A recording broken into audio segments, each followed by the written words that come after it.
নমস্কার, আমি অভিমন্যু সূর্য। আজকে আপনাদেরকে আমি বলবো কিভাবে মৃত্যু হবে একটা মানুষের। এটাও কিন্তু হাতের মধ্যে লুকিয়ে থাকে, আপনারা নিজের হাত দেখে মিলিয়ে নিতে পারেন। দেখুন, এই যে জাতক, এই জাতকের মধ্যে কিন্তু আত্মহত্যার প্রবণতা থাকবে। কোথা থেকে বুঝবো? আমাদের হাতের এই যে এই অংশটা, আমি আর একবার ভালো করে মার্ক করব।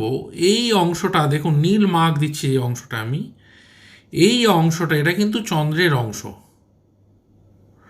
এই চন্দ্রের অংশটি যদি দেখেন, এই অংশটিতে ভালো করে আপনাদের নিজের হাত পরিষ্কার করে ধুয়ে দেখবেন একাধিক কাটাকাটি চিহ্ন। দেখুন, এই জাতকের হাতে একটা বড় ক্রস চিহ্ন আছে, এখানে ক্রস চিহ্ন আছে, এবং একাধিক এইসব জায়গাতে ক্রস চিহ্ন, এখানে একটা ক্রস, এবং এরম জায়গাতে ক্রস।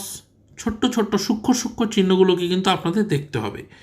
এরকম একাধিক 4-5টা ক্রস চিহ্ন যদি কোনো জাতকের হাতে থাকে, তাহলে বলা যেতে পারে এই জাতকের মধ্যে আত্মহত্যা প্রবণতা আসবে এবং আত্মহত্যা করার প্রচেষ্টা করবে। আমি যে জাতকের হাত দেখাচ্ছি তিনি আমার ক্লায়েন্ট।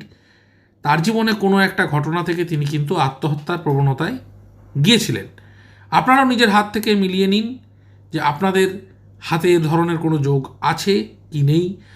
যারা ভিডিও দেখছেন, ভিডিও ভালো লাগলে লাইক করবেন, চ্যানেলটিকে সাবস্ক্রাইব করবেন এবং পাশে থাকা বেল আইকনকে প্রেস করে দেবেন। ওপরে আমার নাম্বার দেওয়া রয়েছে, যারা দেখাতে চাইছেন তারা সেই নম্বরে ফোন করে যোগাযোগ করুন, এবং যারা জ্যোতিষ শিখতে চান তারাও এই নাম্বারে যোগাযোগ করবেন।